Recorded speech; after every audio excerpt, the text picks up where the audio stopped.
दोस्तों ये कहानी है दो ऐसी लड़कियों की जिनके साथ कुछ लड़के बार बार जबरदस्ती करते हैं, लेकिन उन दोनों लड़कियों ने हार नहीं मानी और उन सब लड़कों से एक एक करके अपना बदला लिया। चलिए जानते हैं कैसे। तो कहानी की शुरुआत में हम दो लड़कियों कैटी और नैन्सी को देखते हैं जो एग्रीकल्चर की स्टूडेंट थी और अब वो स्टडी करने के लिए न्यूयॉर्क के एक फार्म में जाने वाली थी। इस बात से वो दोनों बहुत ज्यादा खुश थी। वो दोनों आपस में बात करती हैं कि इस बहाने वो न्यूयॉर्क भी घूम लेंगी और वहाँ खूब सारी शॉपिंग भी कर लेगी। अगली सुबह उन दोनों को लेने उनके अंकल जैसन आते हैं जो कि एक FBI एजेंट थे। जब वो दोनों जैसन के घर जाते हैं तो वहाँ उनकी मुलाकात जैसन की गर्लफ्रेंड से होती है जो उन्हें देखकर बहुत खुश होती है। अब नए शहर में आने के बाद कैटी और नैन्सी अपना नाम भी नया रखने का सोचती हैं। जहाँ कैटी अपना नाम हैदर तो वहीं नैन्सी अपना नाम रैपली रखती है। अगले दिन जैसन उन्हें बस स्टॉप पर लेकर जाता है क्योंकि कैटी और नैन्सी को स्टडी के लिए एग्रीकल्चर फार्म जाना था, जहाँ पर जैसन इन दोनों के साथ ही न्यूयॉर्क जाने वाली बस का वेट करने लगता है। कैटी जैसन को ये कहते हुए वहाँ से जाने के लिए कहती है कि अब वो यहाँ से चली जाएंगी और फार्म पहुँचकर उन्हें मैसेज कर देगी, जिस पर जैसन उन्हें कोड वर्ड इस्तेमाल करने के लिए कहता है जिससे कि वो समझ सके कि वो लोग सेफ हैं। कैटी कहती है कि मैं एप्पल वर्ड यूज करूंगी,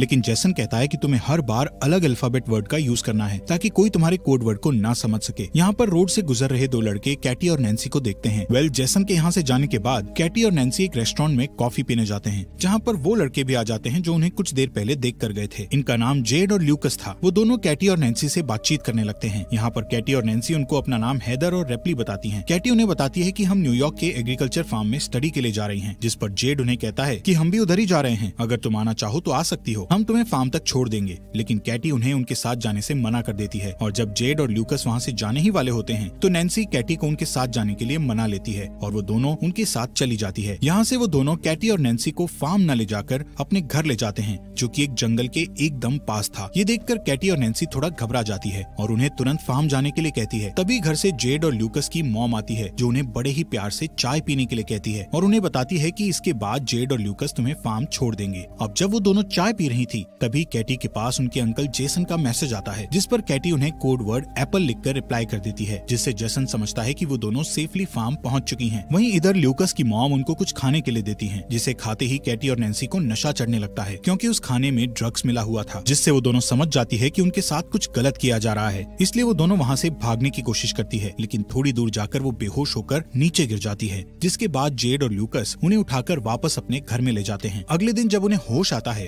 तो वो दोनों खुद को जंगल में पाती हैं। उनके हाथ लोहे की जंजीरों से बंधे हुए थे। ये सब देखकर वो दोनों बहुत ज्यादा डर जाती हैं और हेल्प के लिए चिल्लाने लगती हैं। तभी वहाँ जेड आता है और उन्हें बताता है कि तुम जंगल की ऐसी जगह पर हो जहाँ दूर दूर तक कोई भी इंसान नहीं है, इसलिए तुम्हारे चिल्लाने का कोई फायदा नहीं है। कुछ देर बाद वहाँ बोरिस नाम का एक आदमी आता है जो कैटी को उसका फोन दिखाता हुआ उससे कहता है कि तुम्हारे फोन पर किसी जेसन नाम के आदमी ने मैसेज किया है, जिसे तुमने पिछली बार मैसेज में उसको एप्पल लिखकर भेजा था। वो उन दोनों से इसका मतलब पूछने लगता है, जहाँ कैटी उन्हें बताती है कि एप्पल एक कोड वर्ड है जिसका मतलब है कि वो लोग ठीक हैं। इसके बाद बोरिस जैसन को रिप्लाई करता हुआ लिखता है कि सब कुछ ठीक है, हम फन कर रहे हैं, और कोड वर्ड के लिए वो एप्पल भी लिखता है। इसके बाद वो लोग कैटी और नैन्सी को उनके सामने ही नहाने के लिए फोर्स करते हैं कि तभी वहाँ एक शेरिफ नाम का पुलिस ऑफिसर आता है, जिसे देखकर कैटी और नैन्सी उनसे मदद मांगने लगती है, लेकिन तभी उन्हें पता लगता है कि वो पुलिस ऑफिसर भी जेड और ल्यूकस के साथ मिला हुआ है। ये देखकर वो दोनों ज्यादा डर जाती हैं। यहाँ कैटी और नैन्सी उनको समझाने की कोशिश करती है कि प्लीज हमें यहाँ से जाने दो, हम किसी को कुछ नहीं बताएंगे, लेकिन वो लोग उनकी एक नहीं सुनते। वो पुलिस वाला वाइग्रा की गोली खाता है और अपने लिए कैटी को चूज करता है। इसके बाद हम उस पुलिस ऑफिसर को कैटी के कंटेनर से बाहर आते देखते हैं, जिससे हमें पता लगता है कि उसने कैटी के साथ जबरदस्ती किया है। वहीं दूसरी ओर हम जेसन को देखते हैं, जिसको कैटी और नैन्सी की बहुत चिंता हो रही है क्योंकि कैटी ने मैसेज में एप्पल वर्ड को दोबारा इस्तेमाल किया था। वहीं उधर वो लोग कैटी के कंटेनर में एक सन की नशेड़ी आदमी को भेजते हैं जो उसके पेट पर जलती हुई सिगरेट लगा देता है, जिससे कैटी जोर जोर से चीखने लगती है। इसके बाद वो कैटी के साथ जबरदस्ती करता है। यहाँ पर ये सभी लोग हैवानियत की सारी हदें पार कर चुके थे। ये लोग कैटी और नैन्सी से जबरदस्ती धंधा करवा रहे थे। वहीं जैसन कैटी और नैन्सी के बारे में पता लगाने के लिए न्यूयॉर्क एग्रीकल्चर फार्म पर कॉल करते हैं तो उन्हें वहाँ से पता चलता है कि वो दोनों तो एक बार भी यहाँ नहीं आई हैं। यहाँ पर जैसन समझता है कि वो दोनों किसी बड़ी मुसीबत में हैं, इसलिए वो तुरंत उनको ढूंढने के लिए निकल जाता है। वहीं कैटी और नैन्सी के साथ और भी ज्यादा बुरा हो रहा था क्योंकि अब जो अगला कस्टमर था उसके आने से पहले जेड और ल्यूकस उन दोनों के मुंह पर मास्क पहना देते हैं और वो कस्टमर भी एक पिग वाला मास्क पहन लेता है। इसके बाद जेड और ल्यूकस उस कस्टमर को कैटी और नैन्सी के चेहरे से मास्क उतारकर उस कस्टमर को उनके चेहरे दिखाता है। कैटी और नैन्सी उस पिग मास्क वाले आदमी को देखकर और भी ज्यादा डर गई थी। यहाँ पर वो बंदा नैन्सी को चूज करता है और उसे कंटेनर में ले जाकर उसके साथ जबरदस्ती करता है। उसके जाने के बाद जब कैटी नैन्सी के पास जाती है तो वो देखती है कि नैन्सी की हालत बहुत ज्यादा खराब हो गई है। वहीं दूसरी साइड जेसन पुलिस स्टेशन पहुंचता है और वहाँ पर उसे वही पुलिस ऑफिसर मिलता है जिसने कैटी के साथ जबरदस्ती की थी। जेसन उसे कैटी और नैन्सी के किडनैप के बारे में बताता हुआ कहता है कि वो भी एक FBI एजेंट है, जिस पर वो पुलिस ऑफिसर जेसन से पूछता है कि आपको कैसे पता कि वो दोनों किडनैप हुई हैं, जिस पर जेसन उससे कहता है कि उसने अपनी भतीजी कैटी को एक कोड वर्ड एक बार ही इस्तेमाल करने के लिए कहा था, लेकिन कैटी ने एक ही कोड वर्ड को दोबारा इस्तेमाल किया है। वहीं जंगल में बोरिस को ये सारी खबर उस पुलिस ऑफिसर ने दे दी थी कि कैटी के अंकल एक FBI एजेंट हैं और कैटी ने हम लोगों को उस कोड वर्ड के बारे में गलत इन्फॉर्मेशन दी थी। बोरिस जेड को कैटी के कंटेनर से थोड़ा दूर ले जाकर उससे बात करता है कि इन दोनों लड़कियों को जल्द से जल्द ठिकाने लगाना होगा, वरना हम मुसीबत में पड़ सकते हैं। वो जेड को कहता है कि हमें शहर से आने वाली नई लड़कियों को भी पकड़ना है। कैटी अपने कंटेनर के पास खड़ी होकर चुपके से उनकी ये सब बातें सुन रही थी। इसके बाद बोरिस कैटी के कंटेनर में जाकर उसके साथ जबरदस्ती करता है। दूसरी ओर जेसन भी रेस्टोरेंट में पहुंचता है जहाँ पर कैटी और नैन्सी को वो दोनों लड़के मिले थे। जेसन वहीं काम कर रहे एक आदमी से कैटी और नैन्सी के बारे में पूछता है, जहाँ वो आदमी उसे बोरिस की गाड़ी के बारे में बताता है।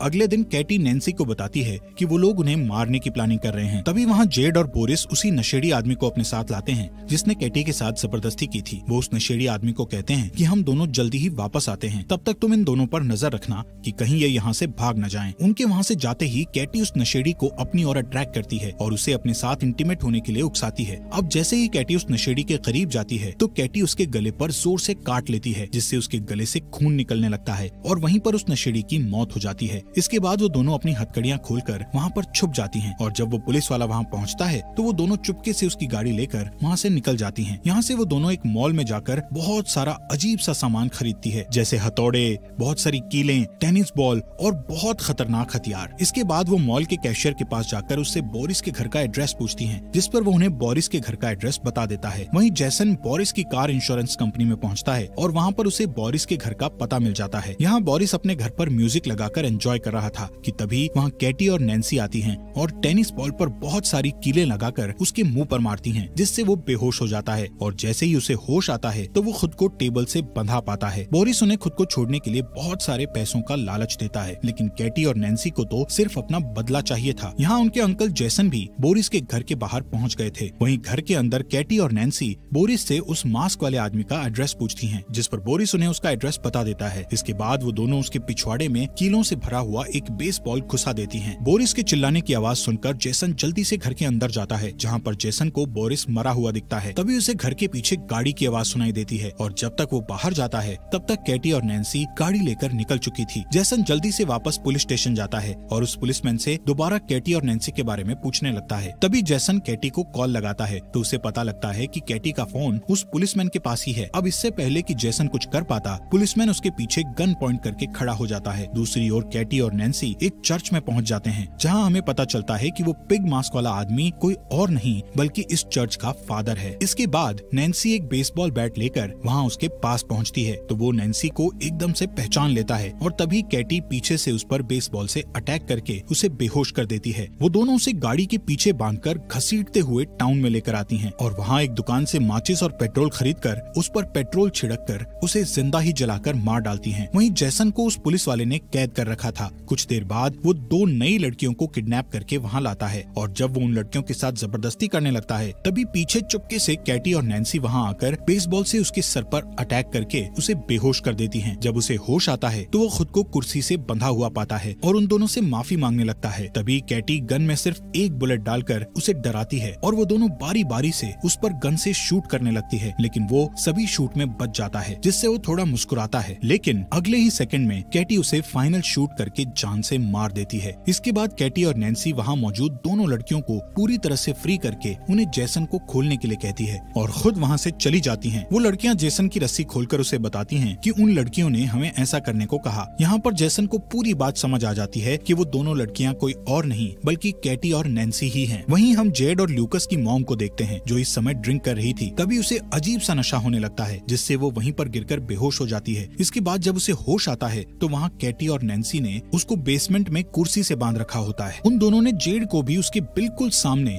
वहीं पर बांध रखा था। यहाँ पर कैटी और नैन्सी जेड को उसकी मॉम की आंखों के सामने ही बेसबॉल मारकर नीचे गिरा देती हैं और फिर दोनों बेसबॉल बैट से मारते हुए उसे जान से मार देती हैं, जिससे उसकी मॉम जोर जोर से रोने लगती है। फिर वो उसकी मॉम को ल्यूकस के पास लेकर जाती है, जहाँ वो ल्यूकस के हाथ में बेसबॉल बैट देकर उसकी ही मॉम को उसे मारने के लिए कहती है और उसे धमकाती है कि अगर तुमने ऐसा नहीं किया तो हम तुम्हें गोली मार देंगे। लेकिन ल्यूकस ऐसा नहीं कर पाता, जिससे नैन्सी उसे गन से शूट करके मार डालती है। इसके बाद वो उसी गन को साफ करके ल्यूकस के हाथ में पकड़ा देती है, जिससे कि पुलिस को लगे कि वो लोग आपस में ही लड़कर मर गए हैं। इसके बाद उनकी मॉम कैटी और नैन्सी को कहती है कि अगर तुम मुझे नहीं मारोगे तो मैं तुम्हें बहुत सारे पैसे दे सकती हूँ। उसकी बात सुनकर कैटी और नैन्सी बहुत हंसती है और फिर कैटी एक कटिंग मशीन से उसका धड़ उसकी बॉडी से अलग कर देती है। कुछ दिनों बाद जैसन कैटी और नैन्सी के घर जाता है, जहाँ पर हम देखते हैं कि कैटी और नैन्सी दोबारा से न्यूयॉर्क एग्रीकल्चर फार्म में अपने अंकल जैसन के साथ जा रही थी और फाइनली वो न्यूयॉर्क एग्रीकल्चर फार्म में पहुँच जाती है।